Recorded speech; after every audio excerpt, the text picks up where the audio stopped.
Hello, good morning, students. How are you? We hope all of you are fit and fine and enjoying our YouTube channel and lectures. जैसे कि बेटा हम thermal properties of matter जो chapter है 11th physics का वो discuss कर रहे हैं। आज उसी के अंदर एक इंपॉर्टेंट टॉपिक जिसमें बहुत सारे बच्चों को कंफ्यूजन क्रिएट होती है वो आज देखते हैं। देखिए हमारे पास जो अब तक हमने पढ़ा है वो हमने पढ़ा है थर्मल एक्सपेंशन। अब तक हमने क्या पढ़ा है? Thermal expansion. ये क्या था कि जब भी हम टेम्परेचर को इंक्रीज कर रहे थे, जब भी हमने टेम्परेचर इंक्रीज किया वॉल्यूम क्या हो रहा था? इंक्रीज। अगर इसका रिवर्स कर दें, उल्टा कर दें, मींस उसको हम क्या कहेंगे? Thermal contraction. अगर हम टेम्परेचर डिक्रीज कर दें तो वॉल्यूम क्या होना चाहिए? डिक्रीज। ऐसा अगर हम पानी के केस में करके देखते हैं, वाटर के केस में, तो एक हमें अजीब सा बिहेवियर देखने को मिलता है। जो एनोमलस है इसका मीनिंग होता है अजीब सा, कुछ डिफरेंट। तो वो बिहेवियर देखने को मिलता है, वो आज हम डिस्कस करने जा रहे हैं। ठीक है, तो आपको टॉपिक समझ आ गया होगा कि इसके अंदर हमें करना क्या है। ठीक है, अब ऐसे समझो कोई भी हमारे पास एक कंटेनर है, उसके अंदर पानी है। ठीक है, अगर हम उसका टेम्परेचर डाउन करें, ग्राफ बना देते हैं पहले। ये मान लो वॉल्यूम का ग्राफ है, ये टेम्परेचर का, एक इस साइड बना देते हैं। ये हमारे पास डेंसिटी है, ये टेम्परेचर। डेंसिटी को और डिस्कस कर लेते हैं। टेम्परेचर इंक्रीज होगा, थर्मल एक्सपेंशन होगा, थर्मल एक्सपेंशन होगा, वॉल्यूम इंक्रीज होगा। और डेंसिटी हमारे पास क्या होता है? Mass by volume. वॉल्यूम अगर इंक्रीज हो रहा है तो डेंसिटी क्या हो जाएगी? डिक्रीज।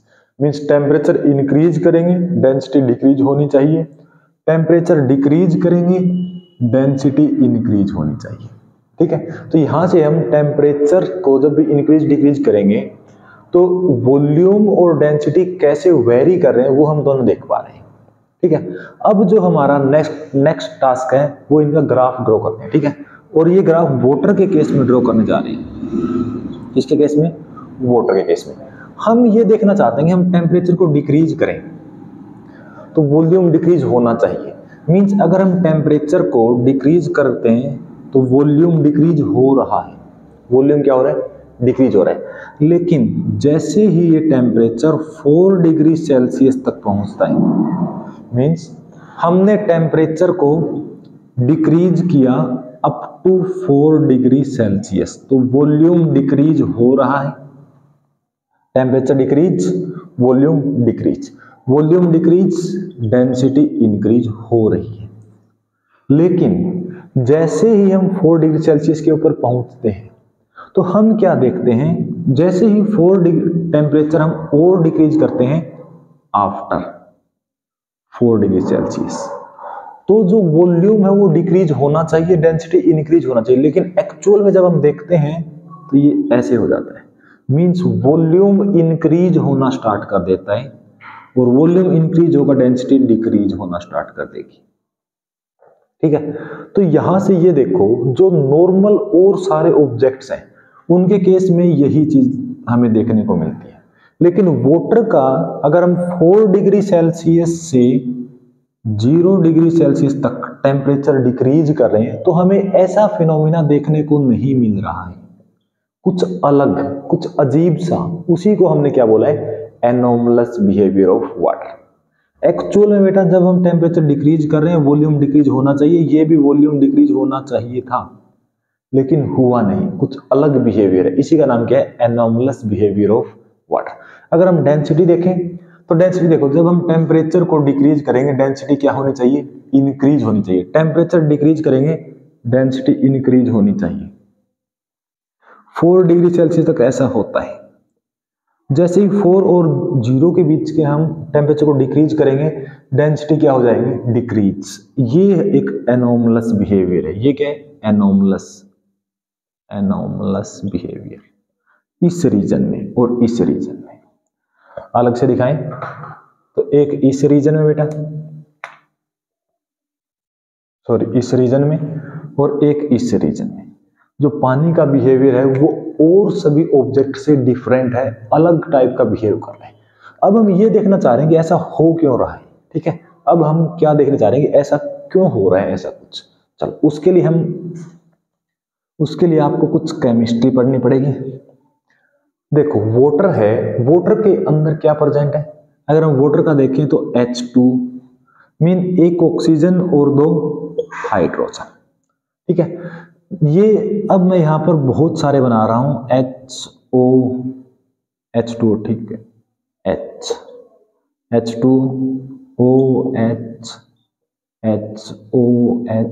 H मीन्स इस टाइप के H2O बहुत सारे हमारे पास, ठीक है। जब हम इसका टेम्परेचर डिक्रीज कर रहे हैं, ठीक है, टेम्परेचर डिक्रीज करेंगे वॉल्यूम डिक्रीज होगा, मीन्स ये पास आएंगे, ये पास आएंगे मीन्स जो पहले मॉलिक्यूल्स थे H2O के, उनके बीच का गैप, उनके बीच का इंटर एटॉमिक, वो आप कह दो इंटर मॉलिक्यूलर स्पेसिंग, वो सब क्या हो रहा है, डिक्रीज हो रहा है, पास आ रहे हैं। जैसे जैसे हम टेम्परेचर को डिक्रीज कर रहे हैं, ये क्या आ रहे हैं, क्लोज आ रहे हैं, और क्लोज आएंगे तो हमारे पास डेंसिटी क्या हो जाएगी, इंक्रीज हो रहा था up to 4 degree Celsius, 4 degree Celsius तक ऐसा हो रहा था। लेकिन देखो पानी के मॉलिक्यूल जो H2 है, मॉलिक्यूल्स हैं, वो पास आ रहे हैं, लेकिन एक लिमिट है कि कहां तक वो पास आ सकते हैं। मींस जो वाटर का वॉल्यूम डिक्रीज हो रहा है टेम्परेचर के साथ, वो एक लिमिट है कि कहां तक डिक्रीज हो पाएगा, और वो जब हम 4 डिग्री सेल्सियस तक पहुंचते हैं, जितना वॉल्यूम कंप्रेस हो सकता था, डिक्रीज हो सकता था, उतना वॉल्यूम कंप्रेस हो गया, उतना वॉल्यूम डिक्रीज हो गया, उससे ज्यादा वॉल्यूम डिक्रीज हम नहीं कर सकते।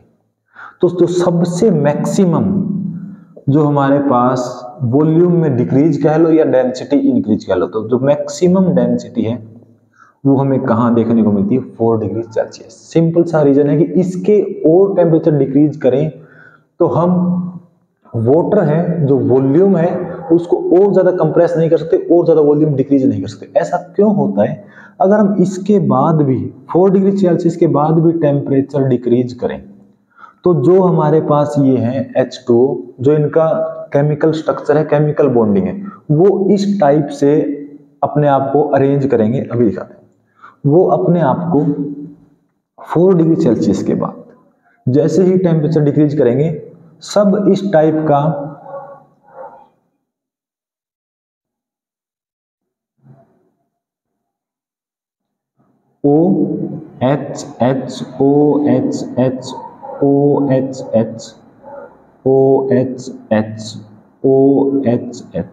OH इस टाइप से, इस साइड भी मींस पहले तो वो मॉलिक्यूल पास आ रहे थे, अब वो मॉलिक्यूल पास नहीं आ रहे। 4 डिग्री सेल्सियस से जैसे हम टेम्परेचर और ज्यादा डिक्रीज करते हैं, वो इस टाइप का एक केव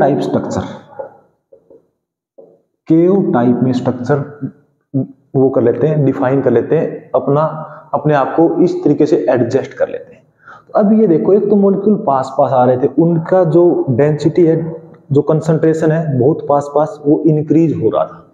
अब इस केस में क्या है, वॉल्यूम इंक्रीज हो गया, मींस डेंसिटी। देखो एक तो मॉलिक्यूल यहां बिल्कुल पास प्रेजेंट है, और एक यहां देखो, ये इनके बीच में क्या है, गैप कह सकते हो, या आपको इस यूनिट वॉल्यूम में एक अब H2O मॉलिक्यूल्स हैं और एक पहले थे, कौन ज्यादा है, पहले वाले ज्यादा क्लोज थे, ये थोड़े ज्यादा दूर हो गए। इस वजह से क्या होता है, जो हम पानी का अजीब सा बिहेवियर देख पाते हैं, उसके पीछे का एक्चुअल रीजन ये, ठीक है। उसको आप इसको आगे भी डिस्कस कर सकते हैं, वो केमिस्ट्री का पार्ट आ जाएगा, कि जो हमारे पास HO का बॉन्ड है, OO का बॉन्ड है, उनमें उनकी जो स्ट्रेंथ है वो इंक्रीज डिक्रीज हो जाएगी, वो अपने फिजिक्स में लेंगे, ठीक है। तो हमने यहां तक ये समझ लिया कि जो हमारे पास वाटर का एनोमलस बिहेवियर है वो एक्चुअल में है क्या, और वो क्यों हो रहा है।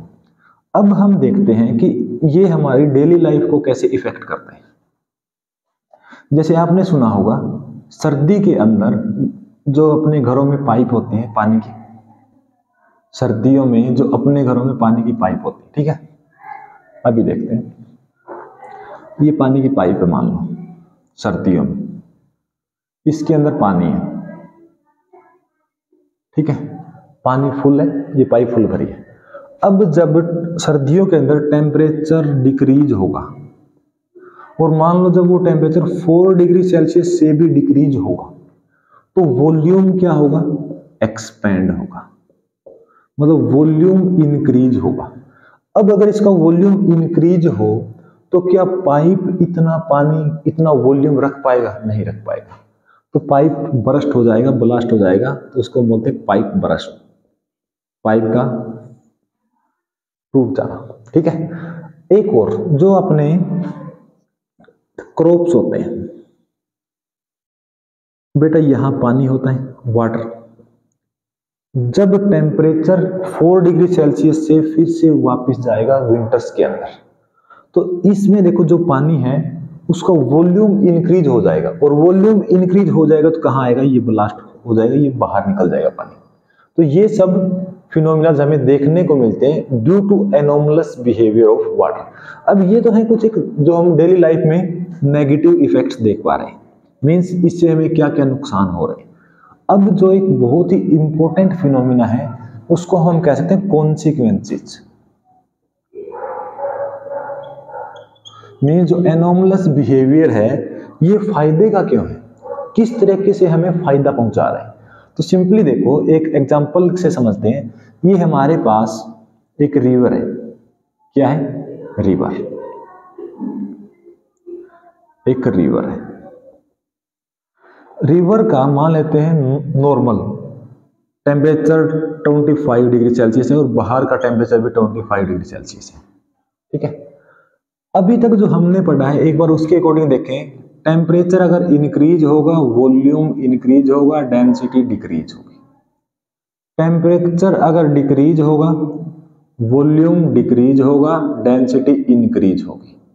ये था सब ऑब्जेक्ट्स के लिए। फॉर वाटर, वाटर के लिए अगर हम देखें तो टेम्परेचर अगर अप टू 4 डिग्री सेल्सियस, मतलब टेम्परेचर डिक्रीज हो रहा है, टेम्परेचर क्या हो रहा है, डिक्रीज, और कब तक, up to 4 degree Celsius, means मान लो 25 से 4 डिग्री सेल्सियस तक टेम्परेचर आएगा, तो टेम्परेचर क्या है, डिक्रीज। टेम्परेचर डिक्रीज है तो वॉल्यूम डिक्रीज होगा, डेंसिटी इंक्रीज होगी।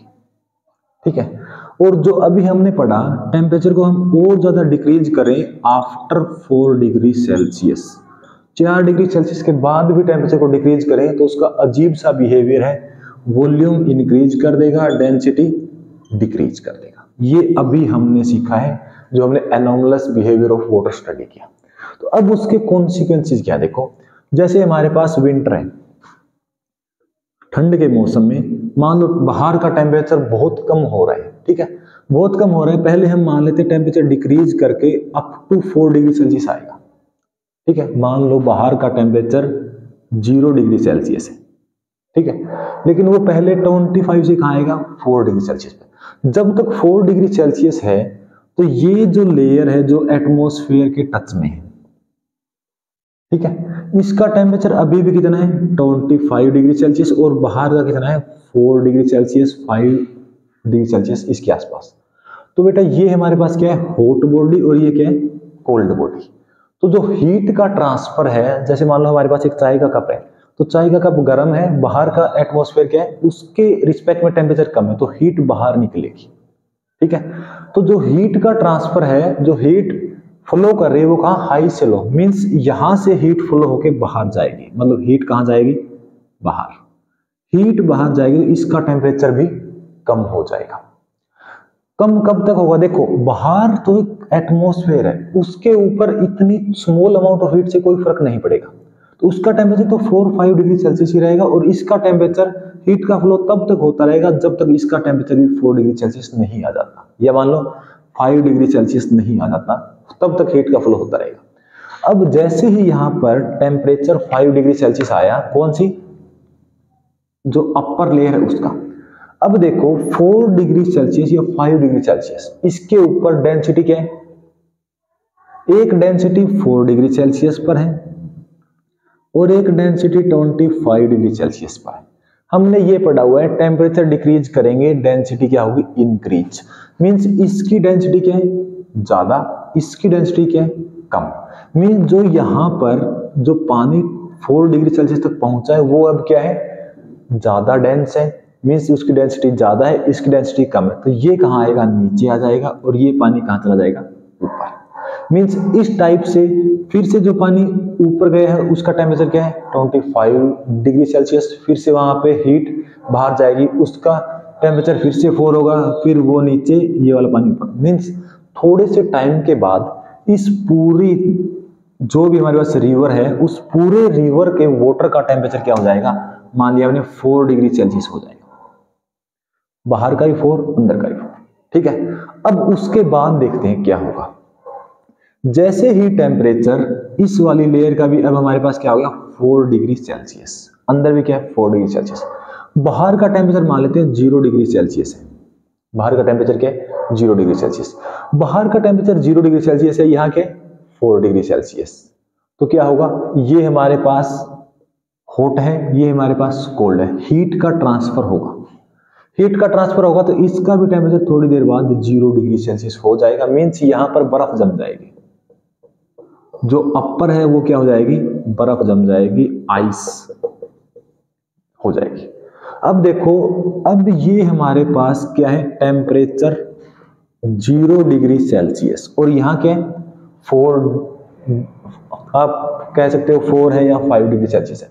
अब एक चीज देखो, 4 डिग्री सेल्सियस और 0 डिग्री सेल्सियस, इनमें किसकी डेंसिटी ज्यादा है। जब हम 4 से नीचे जाएंगे तो डेंसिटी क्या होगी, डिक्रीज। मींस जो 4 डिग्री सेल्सियस पे बर्फ के नीचे का पानी है वो क्या है, उसकी डेंसिटी हाई है, और इसकी डेंसिटी क्या है, लो। तो क्या ये जो अपर लेयर में बर्फ जमी है, क्या ये नीचे जा पाएगी, नहीं जा पाएगी, क्योंकि नीचे कौन मूव करता है, जिसकी डेंसिटी हाई होती है। अब इसकी डेंसिटी हाई है, और जो ऊपर बर्फ जम गई है उसकी डेंसिटी लो है, तो अब ये बर्फ नीचे नहीं मूव करेगी। मींस कंप्लीट रिवर में बर्फ नहीं जमेगी। जो आइस फ्रीजिंग है, जो फ्रीजिंग ऑफ वाटर है, वो कंप्लीट में ना होके सिर्फ अपर लेयर में होगा। इससे फायदा क्या होगा, अगर कंप्लीट में बर्फ जम जाती है तो इसके अंदर जो भी, जैसे फिशीज हैं, मछली हैं, जो भी ETC एटसेट्रा, फिशीज एटसेट्रा, जो भी इसके अंदर प्रेजेंट है, अगर कंप्लीट की बर्फ जम जाती तो सब मर जाते। तो देखो नहीं जम रही, मींस यहां पर फिशीज रहेंगी। अब देखो अर्थ ने कितना बड़ा रोल प्ले किया है।